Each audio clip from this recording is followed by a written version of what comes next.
Hello everyone. तो आज हम लोग सीखने जा रहे हैं अरिथमेटिक प्रोग्रेशन को वन शॉट में, और कोशिश करेंगे कि 1 घंटे से कम के समय में इसको भी हम लोग कंप्लीट कर लें, ताकि जैसे कि आप लोगों ने क्वाड्रेटिक इक्वेशन, प्रोबेबिलिटी और लीनियर इक्वेशन का रिवीजन किया है, उसी तरीके से आज हम लोग अरिथमेटिक प्रोग्रेशन को भी पूरा का पूरा रिवाइज कर लें।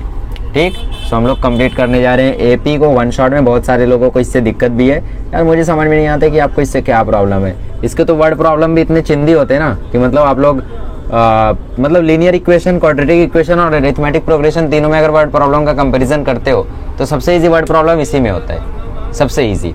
आप मतलब यार सिंपली कर सकते हो, इसमें कोई ट्रिक होता ही नहीं है, कुछ ट्रिक इसमें होता ही नहीं है। पता नहीं क्यों दिक्कत आ रही है कई सारे लोगों को। जब मैंने लाइव स्ट्रीम में पूछा यार, मैं शॉक हो गया कि भाई क्वाड्रेटिक समझ में आता है, वर्ड प्रॉब्लम समझ में आता है, अरिथमेटिक प्रोग्रेशन ये क्या है। चलो ठीक है, अरिथमेटिक प्रोग्रेशन का मतलब क्या होता है? अरिथमेटिक प्रोग्रेशन का मतलब होता है कि आपको जो टर्म्स लिखे रहेंगे तो उसमें किन्हीं दो कंसेक्यूटिव टर्म्स के बीच में जो डिफरेंस होगा वो इक्वल होगा। जैसे मैं लिख दूं 2, 4, 6, 8, 10 और फिर dot dot dot dot dot. तो यहाँ पे कंसेक्यूटिव मतलब एक के बाद एक, तो 2 और 4 एक के बाद एक है, इनके बीच का गैप कितना है 2। 4 और 6 के बीच का गैप कितना है 2। 6 और 8 के बीच का गैप कितना है 2। 8 और 10 के बीच का गैप कितना है 2। तो यहाँ पे जो ये डिफरेंस दिखा रहा हूँ मैं, इसको बोलते हैं कॉमन डिफरेंस। तो यहाँ पे कॉमन डिफरेंस क्या है? हर जगह पे कांस्टेंट है। तो जब भी कॉमन डिफरेंस कांस्टेंट रहता है, सेम रहता है, तो वो रहता है हम लोगों का, वो कहलाता है अरिथमेटिक प्रोग्रेशन। उसको हम लोग क्या बोलते हैं? एपी बोलते हैं। जैसे मैं लिख दूं 3, 8, 11, 15 और मैं बोलूँ कि क्या ये एपी में है या फिर ये एपी में नहीं है, तो जरा निकालो। यहाँ से कॉमन डिफरेंस निकालो तो 8 - 3 5, यहाँ से कॉमन डिफरेंस निकालो तो 11 - 8 3, यहाँ से कॉमन डिफरेंस निकालो तो 4। तो यहाँ पे कॉमन डिफरेंस कांस्टेंट नहीं है, इक्वल नहीं है, तो इसका मतलब ये अरिथमेटिक प्रोग्रेशन नहीं कहलाएगा। क्या जरूरी है अरिथमेटिक प्रोग्रेशन 2 का टेबल हो? बिल्कुल नहीं।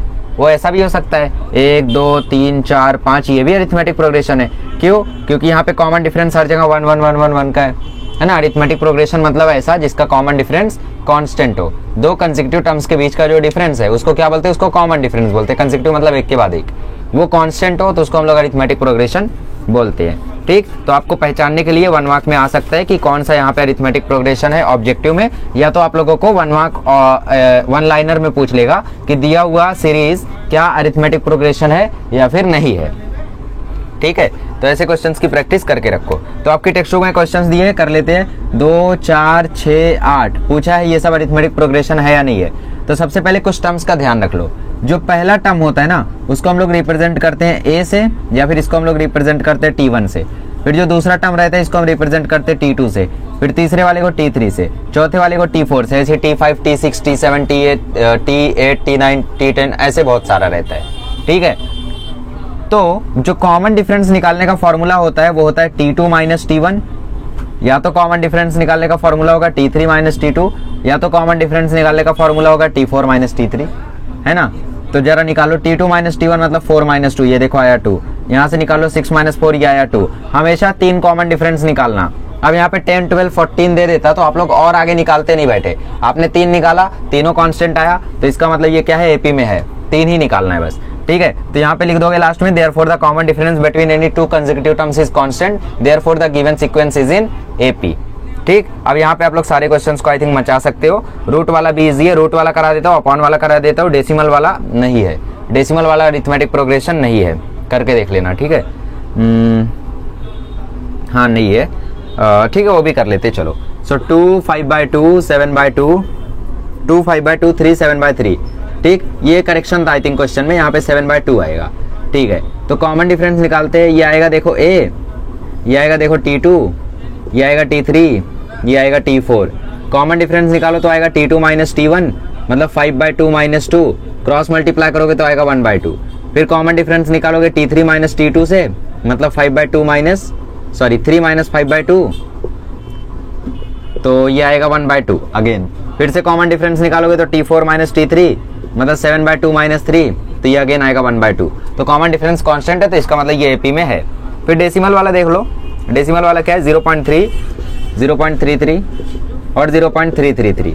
ठीक है, जरा कॉमन डिफरेंस निकालो तो ये आएगा T2 - T1, तो पहले वाले का कॉमन डिफरेंस आएगा 0.33 - 0.3 एंड इट विल बी 0.03। ठीक है, अगला वाला निकालो तो T3 - T2 मतलब 0.333 - 0.330। ठीक है, सो ये आएगा 0.3 में से 0 गया तो 3, 3 में से 3 गया 0 0। तो ये कॉमन डिफरेंस यहाँ पे आ रहा है 0.03, यहाँ पे आ रहा है 0.003। तो इसका मतलब ये एपी में नहीं है। ठीक है, अब रूट वाला देख लो। रूट वाले में पहला टर्म है 3, दूसरा है 3 प्लस रूट 2, तीसरा है 3 प्लस 2 रूट 2, तीसरा है चौथा है 3 प्लस 3 रूट 2। ठीक है, कॉमन डिफरेंस निकालो तो T2 माइनस T1 मतलब 3 प्लस रूट 2 माइनस 3, ये कैंसिल होके आ जाएगा रूट 2। फिर कॉमन डिफरेंस निकालो तो T3 माइनस T2, तो ये आ जाएगा 3 plus 2 root 2 minus 3 plus root 2, ये आ जाएगा 3 plus 2 root 2 minus 3 minus root 2। 3 3 cancel, 2 root 2 में से रूट 2 गया तो 1 रूट 2 बचा, 2 रूट 2 में से 1 रूट 2 गया तो 1 रूट 2 बचा। अब वैसे ही 3 रूट 2 में से 2 रूट 2 जाता तो 1 रूट 2 बचता, तो कॉमन डिफरेंस कांस्टेंट ही आना जैसे रूट 2, दैट इज रूट 2। ठीक है, तो इसका मतलब ये भी एपी में है। अब क्वेश्चन नंबर 2 का फॉर्मूला बता देता हूँ, फिर क्वेश्चन नंबर 3 तो चिन्ह दिए। चलिए अब क्वेश्चन नंबर 2 का हम लोग करते हैं। 2 का फर्स्ट वाला बोला है ए अगर 10 है और कॉमन डिफरेंस 5 है तो जरा एपी बना के दिखाओ। तो एपी बनाने का सिंपल फॉर्मूला है, देखो आपका जो ए होता है वही आपका T1 होता है, तो ए तो T1 तो आपको पता है 10। ठीक, T2 निकालने का फॉर्मूला होता है T1 प्लस डी, T3 निकालने का फॉर्मूला क्या होगा T2 प्लस डी, T4 निकालने का फॉर्मूला होगा T3 प्लस डी। मतलब जो वाला टर्म आपको निकालना है उसके पिछले वाले टर्म में कॉमन डिफरेंस जोड़ दो। जो टर्म आपको निकालना है उसके पिछले वाले टर्म में कॉमन डिफरेंस जोड़ दो। तो आपको फोर्थ निकालना है, फोर्थ का पिछला वाला कौन, थर्ड में कॉमन डिफरेंस जोड़ दो। तो T1 कौन है 10, डी कौन है 5, तो 15। T2 क्या आया हमारा 15, 15 में 5 जोड़ दो 20। फिर T3 क्या था भाई, T3 हमारा आया था 20, अब 20 में 5 जोड़ दो 25। तो ये हमारा एपी बन गया 10 15 20 25 dot dot dot dot dot. ठीक है, तो ऐसे ही सारे क्वेश्चन से कर सकते हो आप लोग। अपॉन वाला करा देता हूँ, अपॉन वाले से पता नहीं क्यों डर लगता है सबको। ए है -7 और डी है 1/2, ऐसा ही ना। ठीक है, तो T1 equal to A equal to -7, so T2 equal to T1 plus D, इसका मतलब -7 प्लस 1/2 मतलब -13/2 करके देख लेना, यही आएगा। कैसे, अरे क्रॉस मल्टीप्लाई, -7 2 -14 प्लस 1 -13/2। और T3 निकालोगे तो T2 प्लस डी, T2 है -13/2 और D है 1/2। अब इसको सॉल्व करोगे तो ये आएगा -13 प्लस 1/2 मतलब -12/2 मतलब -6। तो आपका AP आ जाएगा -7 -13/2 -6 -11/2 -5 -9/2, ऐसा ये चलता रहेगा। ठीक, तो आप लोग कर सकते हो। आ गया, 4 निकालना, 4 टर्म्स निकालना और फिर AP लिख देना। अब अगले वाले क्वेश्चन में देखो, बोले पॉइंट वाला यार कर सकते हो, बहुत चिन्ह है। अच्छा माइनस वाला करा दो, छठा वाला करा देता हूँ। देखो A दिया है -19 और D दिया है -4, तो T1 आपको सीधा सीधा दिया है यार -19, तो T2 हो जाएगा T1 प्लस D मतलब -19 प्लस -4 मतलब ये आ जाएगा -23। माइनस माइनस प्लस होता है तो 19 4 23, बड़े नंबर की साइन। T3 होता है T2 प्लस D, T2 है आपका -23 और -4 ये आ गया -27। ठीक है, तो इसका जो आपका AP बनेगा वो बनेगा -19 -23 -27 -31 dot dot dot dot dot. फिर अगले क्वेश्चन में आपको बोला है पहला टर्म पता करो और कॉमन डिफरेंस पता करो। तो जो पहला टर्म होता है वही इसका पहला टर्म होता है। जैसे पहले वाले में 5 है, दूसरे वाले में 0.6, तीसरे वाले में 127, चौथे वाले में 1/4। कॉमन डिफरेंस के लिए आप लोग किसी भी दो कंसेक्यूटिव टर्म को माइनस कर दोगे। T2 माइनस T1 कर दो या तो T3 माइनस T2 कर दो, आपकी मर्जी है। 3.1 खत्म।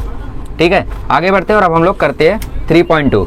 3.2 का माजरा क्या है वो हम लोग समझते हैं। चलिए तो हम लोग समझने की कोशिश करते हैं कि माजरा क्या है। जैसे मैं एक AP लिखता हूँ -12 -7 -2 3 dot dot dot dot dot.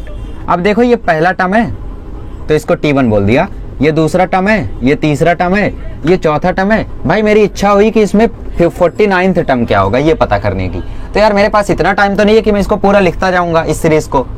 तो किसी भी नंबर के टर्म को निकालने का जो फॉर्मूला होता है, मतलब nth टर्म को, ये T49 है, ऐसे सपोज मुझे कोई nth टर्म है वो पता करना है, तो Tn का जो फॉर्मूला होता है वो होता है a plus n-1d। Simple formula. A का मतलब होता है फर्स्ट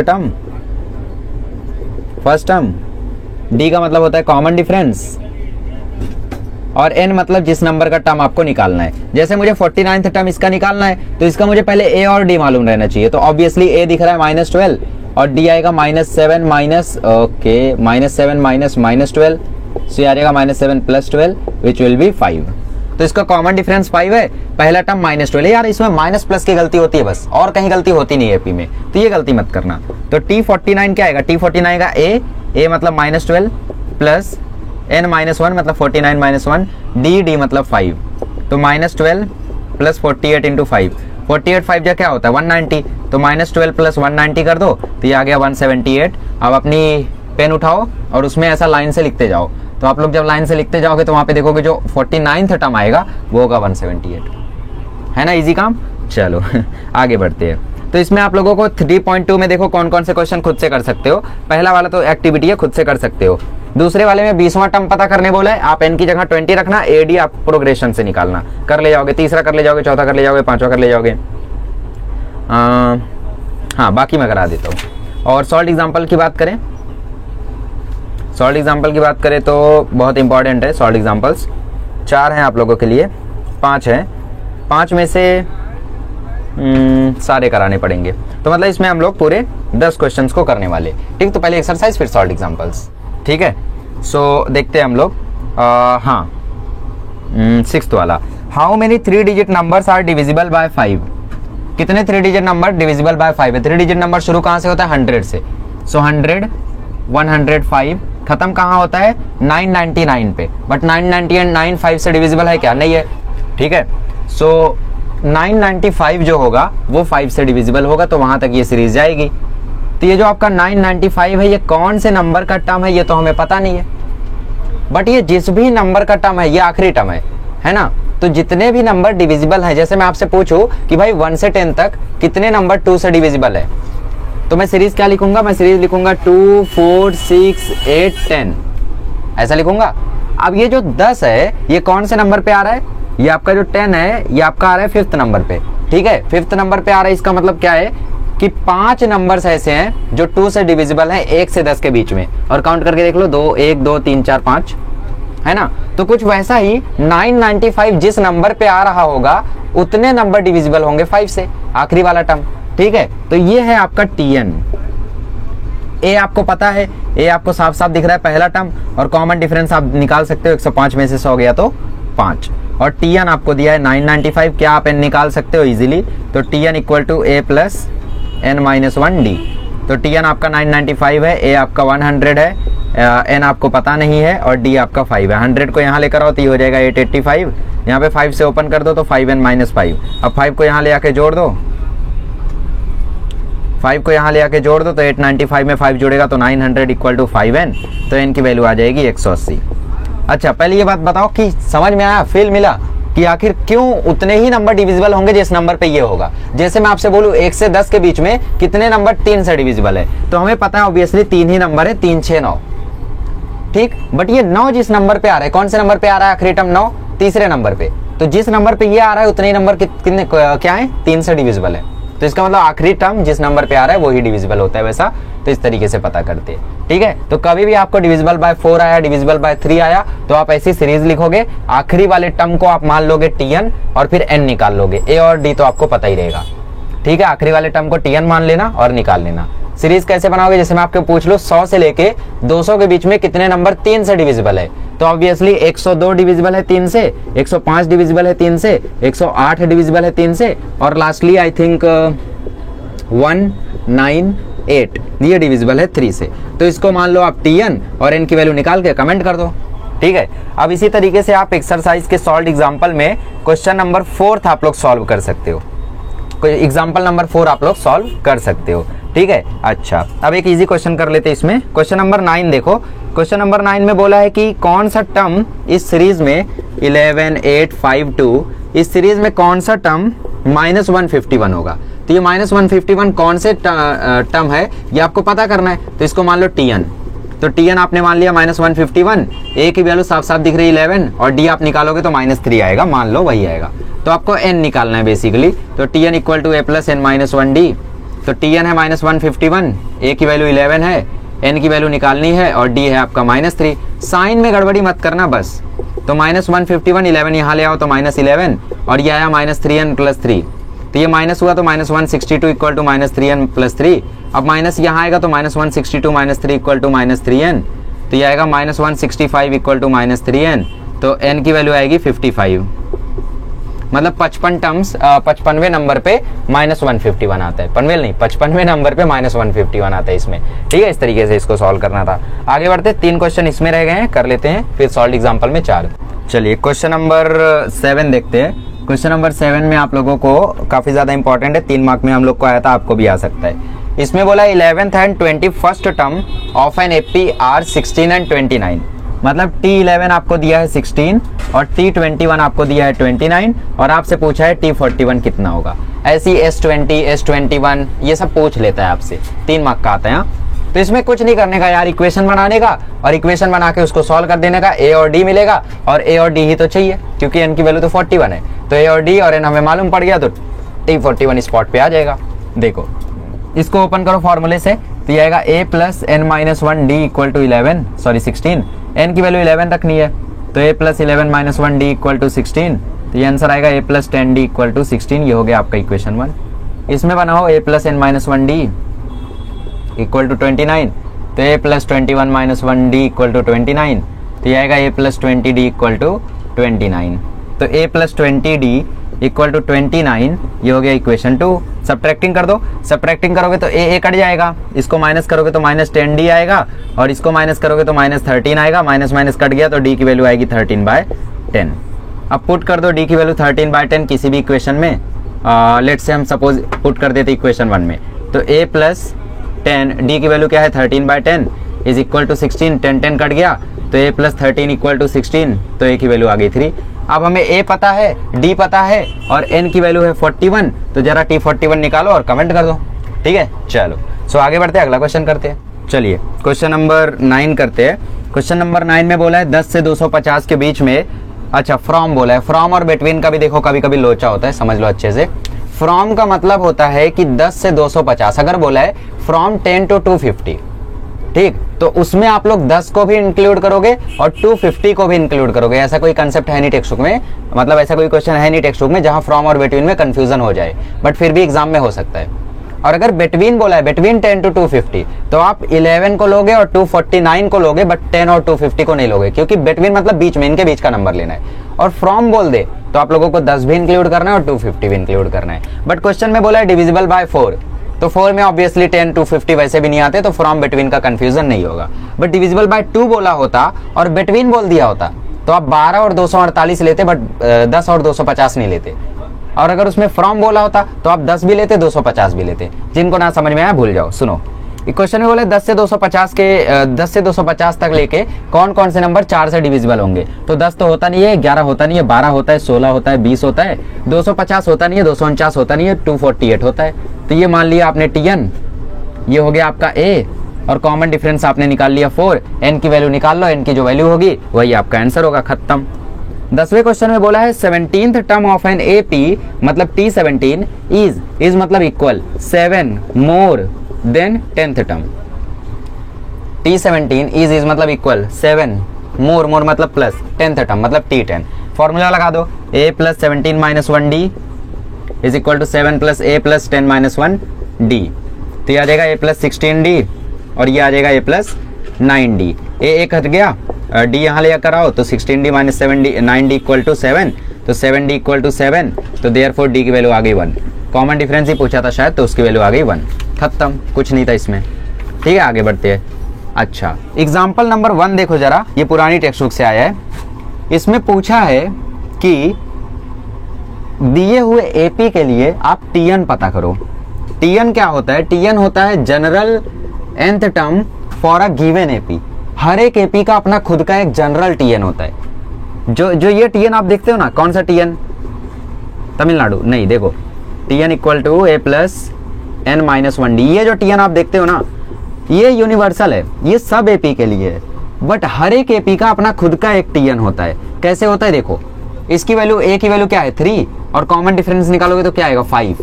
तो Tn बताओ जरा क्या होगा, 3 प्लस n माइनस 1 इंटू 5, मतलब 3 प्लस 5n माइनस 5, 3 में से 5 गया तो -2, तो आएगा 5n माइनस 2। तो ये जो Tn की वैल्यू है 5n माइनस 2, ये इस एपी का अपना एक जनरल Tn है। आप इस एपी के किसी भी टर्म को निकालने के लिए इसमें n की वैल्यू डाल सकते हो, ठीक है। मतलब अगर आपको इस एपी का 50वां टर्म चाहिए तो इधर 50 डाल दो तो 248 आ जाएगा। तो वैसा होता है ये जनरल में आप n की वैल्यू नहीं डालते हो, a और d डालते हो और इस इक्वेशन को निकाल लेते हो। खैर यही पता करना था, छोड़ो, ये हमें आया था। अब इसमें पूछा है hence then find 30th term. तो जो 30वां टर्म है वो अगर आप इस फॉर्मूले से पता करोगे तो मार्क्स नहीं दिया जाएगा। क्यों? क्योंकि देन बोला है, देन बोले या हेंस बोले उसका मतलब होता है कि पहले जो बोला है वो करो और उसकी मदद से दूसरा करो। तो इसकी मदद से आपको 30वां टर्म पता करना है। तो T30 क्या होगा? 5 × 30 - 2, तो ये होगा 150 - 2, तो ये होगा 148। खत्म। ठीक कंसेप्ट था बस।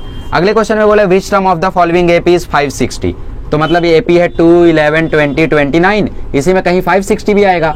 तो पूछा ये कौन से नंबर पे है? तो ये आपका TN है, ये आपका A है और D आपका 9 है। फॉर्मूला लगाओ, N की वैल्यू निकालो, कमेंट करो।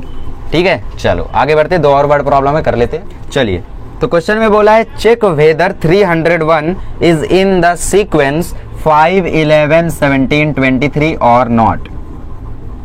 तो इसमें देखो बहुत ही इंपॉर्टेंट कंसेप्ट है। क्या इंपॉर्टेंट कंसेप्ट है? पता कैसे चलेगा कि दिया हुआ नंबर इस सीक्वेंस में आता है या नहीं आता है? जैसे किसका पता करना है? 301 का। एक ऑप्शन सेम है, मेथड सेम है, इसको आप TN मानोगे और N की वैल्यू निकालोगे। अगर N की वैल्यू इंटीजर आती है मतलब वो इसी में है, मतलब N की वैल्यू 1, 2, 3, 4, 5, 6 आती है तो इसका मतलब वो इसी में लाई करता है। अगर वो अपॉन में आती है, डेसिमल में आती है, तो वो इसमें लाई नहीं करता है। क्यों? क्योंकि देखो ये हुआ पहला टर्म, ये हुआ दूसरा टर्म, ये हुआ तीसरा टर्म। क्या यहाँ पे 2.5 टर्म है कोई? 3.1 टर्म है कोई? नहीं ना। 1 है, 2 है, 3 है, 4 है, 5 है, 6 है, 7 है, ऐसा है। इंटीजर में है तो यहाँ पे 3.5, 2.5 ऐसा कुछ नहीं है। तो इसका मतलब इंटीजर वैल्यू आनी चाहिए N की। इंटीजर मतलब 1, 2, 3, 4, 5, 6, डेसिमल में नहीं रहना चाहिए, तो वो होता है इंटीजर। तो अगर N की वैल्यू इंटीजर में आती है तो हाँ ये इस सीक्वेंस में लाई करता है। अगर इंटीजर में नहीं आती है तो वो इस सीक्वेंस में लाई नहीं करता। बहुत इंपॉर्टेंट कंसेप्ट है, एक्सरसाइज में इसके क्वेश्चन नहीं है। देख लो, अब TN आपने इसको माना तो TN आपका हो गया 301, A देखो आपका हो गया 5 और D हो गया आपका 6। तो TN equal to A + N - 1D।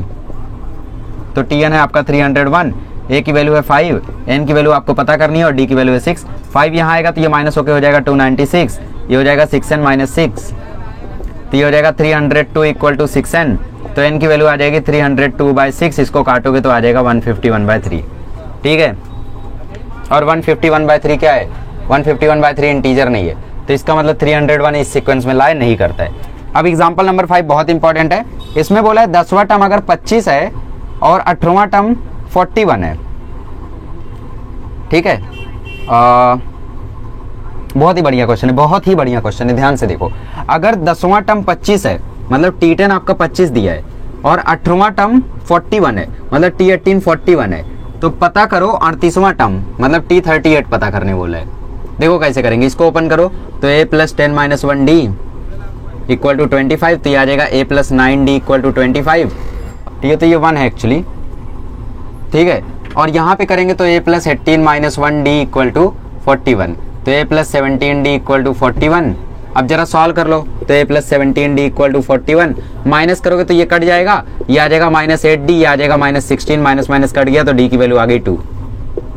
तो D की वैल्यू 2 है, वो इसमें पुट कर दो, तो A + 17 × 2 इक्वल टू 41, तो A इक्वल टू 41 - 34, तो A की वैल्यू आ गई 7। अब हमें क्या पता करना है? हमें पता करना है T38। तो T38 का फॉर्मूला क्या होगा? ठीक है, तो 7 + 38 - 1 और D की वैल्यू है 2, तो 7 + 37 × 2, 37 2 या 74, तो 7 + 74 कितना आएगा? 81। That's it. अब इसमें बोला है अगर nth टर्म 99 है मतलब TN अगर 99 है तो तुम N की वैल्यू पता कर लो। तो अब आपको A भी मालूम है, आपको D भी मालूम है, आपको TN भी मालूम है, तो N तो आ ही जाएगा। तो TN इक्वल टू क्या होता है? A + N - 1D। TN आपको दिया है 99, A होता है 7, मतलब 7 निकाला ना आपने, इस हिसाब से लिख। ठीक है, तो 7 है और N आपको पता करना है और D है 2। 99 में 7 गया तो 92, ये हुआ 2N - 2, 2 यहाँ के ऐड होगा तो 94, 94 इक्वल टू 2N, तो N की वैल्यू 47, तो मतलब 47 N की वैल्यू। ऐसे क्वेश्चन सब कर ले जाओगे, वेरी गुड। आगे बढ़ते हैं और अब हम लोग देखते हैं सम ऑफ n टर्म्स। ठीक है, सम ऑफ n टर्म्स में सॉल्व एग्जाम्पल में आपके हैं पूरे 3 ही क्वेश्चन एक्चुअली। ठीक है, और एक्सरसाइज में 9 क्वेश्चन, तो 9 में से ऑब्वियसली बहुत सारे तो आप ही करने वाले हो, नहीं इसमें कराने पड़ेंगे। ठीक है, अब देखो सम ऑफ n टर्म्स का क्या कंसेप्ट है। जैसे आपने कोई AP लिखा 8, 12, 16, 20 ... और यहाँ पे है 240 जो कि किसी नंबर पे आ रहा है। आपको पता करना है कि अगर मैं इन सारे नंबर्स को जोड़ दूं तो टोटल कितना आएगा। तो उसके लिए फॉर्मूला होता है Sn इक्वल टू n/2 पहला टर्म प्लस nth टर्म, पहला term plus last term, first term plus last term, ये होता है इसका जनरल फॉर्मूला। अब यहाँ पे अगर आप Tn की वैल्यू डाल दो तो आपको एक और फॉर्मूला मिल जाएगा, Sn equal to n/2 a plus n minus 1d। अरे भाई ज़्यादा कुछ नहीं है, a plus n minus 1d इस Tn की जगह रखा है, Tn का ही फॉर्मूला है ना ये, इतना क्यों हैंग होते हो। तो Sn इक्वल टू आ जाएगा n/2 a प्लस a हो जाएगा 2a और ये n माइनस 1d। ये हो गया दूसरा फॉर्मूला। इवन नंबर्स के लिए भी एक फॉर्मूला होता है, बट जाने दो, उसको हम लोग बाद में डिस्कस करेंगे। हो गया ये, चलो तो बस इसी के ऊपर क्वेश्चंस रहेंगे आपके, इस फॉर्मूले को याद कर लो, Sn equal to n/2 2a plus n minus 1d, ये वाला याद करना ज़्यादातर, ये उतना एमपी नहीं है, ठीक है। चलिए तो क्वेश्चन नंबर सॉल्व एग्जाम्पल से शुरू करते हैं। सॉल्व एग्जाम्पल में देखो पहला वाला बोला है कि 1 2 3 से लेके n तक इस नेचुरल नंबर का सम पता करो। तो यहाँ पे पहला टर्म a है, कॉमन डिफरेंस 1 है और n की वैल्यू n है, तो Sn होता है n/2 2a plus n minus 1d, यही होता है। n की वैल्यू n है, a की वैल्यू 1 है, तो 2 इंटू 1 2, a फिर से d की वैल्यू क्या है, d की वैल्यू 1 है, तो ये आ जाएगा n/2 2 प्लस n माइनस 1। अब 2 में से 1 गया तो क्या बचेगा, 1 बचेगा, तो 2 में से 1 गया तो 1, तो 1 प्लस n, तो ये फॉर्मूला बन जाएगा n प्लस 1/2। ये सम ऑफ नेचुरल नंबर होता है, एक्चुअल में ये क्वेश्चन नहीं है, ये फॉर्मूला है, किसके लिए, सम ऑफ नेचुरल नंबर के लिए। क्या हम सम ऑफ नेचुरल नंबर को इससे नहीं निकाल सकते, बिल्कुल निकाल सकते, इसलिए रटने की जरूरत नहीं है। ये फॉर्मूला किसका, सम ऑफ नेचुरल नंबर का। नेचुरल नंबर मतलब कौन, जो 1 से शुरू होते हैं, 1 2 3 4 5। अच्छा अब बोला है 1 से लेके 150 में जितने ऑड नंबर आते हैं सबका सम पता करो। देखते हैं 1 से लेके 150 ना, तो 1 3 5 7 9 ऐसा पूरा 149 इतने ऑड नंबर्स होते हैं। तो हमें Sn वाला फॉर्मूले के लिए चाहिए क्या क्या, हमें चाहिए a जो कि है 1, हमें चाहिए d जो कि है 2, हमें चाहिए n जो कि हमें पता नहीं है। तो हमें n तो पता ही नहीं, हम कैसे निकालेंगे, हमें Tn तो पता है, हम सबसे पहले Tn से n निकालेंगे, निकाल लेते हैं। Tn equal to a plus n minus 1d। Tn कितना है 149, a कितना है 1 और d कितना है 2, तो ये आ जाएगा 149। ये देखो ये 1 यहाँ के माइनस हो गया, तो ये हो गया 148, यहाँ पे आया 2n माइनस 2। अब इस 2 को ओके नहीं दिख रहा है, ये 1 यहाँ के माइनस हुआ तो 148 इक्वल टू 2n माइनस 2। अब ये 2 वहाँ के ऐड हुआ तो 150 equal to 2n, therefore n की वैल्यू हो गई 75। अब n भी आपको पता है, a भी आपको पता है, d भी आपको पता है, इस फॉर्मूले में रखो, इस फॉर्मूले में रखो और आंसर आ जाएगा, ठीक। या तो आप इस फॉर्मूले में भी रख सकते हो, आपको Tn भी पता है, आपको a भी पता है, आपको n भी पता है, तो फॉर्मूले में रखो, आंसर निकाल लो, ठीक है। आगे बढ़ते हैं, आगे तो एक्सरसाइज है, ये क्या बात है इतना चिंदी, और कुछ नहीं है, ठीक है। तो एक्सरसाइज करते हैं अब हम लोग। चलिए तो पहला क्वेश्चन आपके नाम S27 पता करना है, n की जगह 27 डालना और a और d की वैल्यू रखना, आंसर आ जाएगा। क्वेश्चन नंबर 2 मेरे नाम। अब इसमें बोला है 123 इवन नेचुरल नंबर। कुछ लोग नेचुरल नंबर समझ के इसमें Sn equal to n plus 1/2 वाला फॉर्मूला लगा देंगे, नहीं,